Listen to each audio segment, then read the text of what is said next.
మా నీహారిక నిర్మించిన కమిటీ కుర్రోడు చిత్రం ఆగస్టు 9న రిలీజ్ అవబోతుంది. ఆ సినిమాని మీ అందరికంటే నేను ముందే చూడటం జరిగింది. చాలా బాగుందనిపించింది. Very impressive. Niharika multi talented. మంచి ఆర్టిస్టే కాదు, ఒక నిర్మాతగా కూడా మంచి అభిరుచి ఉంది. అలాగే లేటెస్ట్ ట్రెండ్స్ తెలుసుకుంటూ ఆడియన్స్ టేస్ట్కి తగినట్లుగా ఫిల్మ్స్ని ప్రొడ్యూస్ చేయడం కూడా తనకు తెలుసని నా నమ్మకం. అంతకుమించి మన తెలుగు ఆడియన్స్ ఎప్పుడు భాషతో సంబంధం లేకుండా ఫ్రెష్ అండ్ ఎగ్జైటింగ్ కంటెంట్ ఏదొచ్చినా సరే చూసి ఆనందిస్తారు, ఆదరిస్తారు. ఈ సినిమా గోదావరి జిల్లాలోని ఒక పల్లెటూరులో 11 మంది స్నేహితుల మధ్య జరిగే కథ. డైరెక్టర్ యదువంశీకి ఇది మొదటి సినిమా.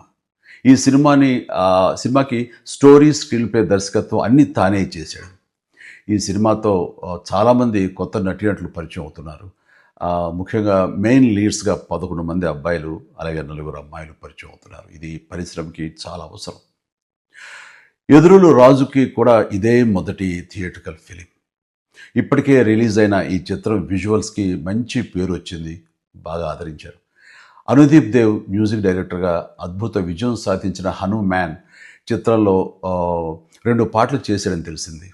ఇప్పుడు ఈ కమిటీ కుర్రోడు చిత్రానికి మొత్తం 11 సాంగ్స్ అందించాడు. అన్నీ చాలా బాగా వచ్చినాయి. ఈ చిత్రం ప్రేక్షకుల్ని అలరిస్తుందని భావిస్తున్నాను. వీళ్ళందరి కృషికి, టాలెంట్కి తగ్గ గుర్తింపుని, రివార్డ్స్ని ఈ సినిమా అందిస్తుందని ఆశిస్తూ కమిటీ కుర్రోళ్ళ టీం అందరికీ ప్రత్యేకించి మా నేహార్కు all the very best. God bless you.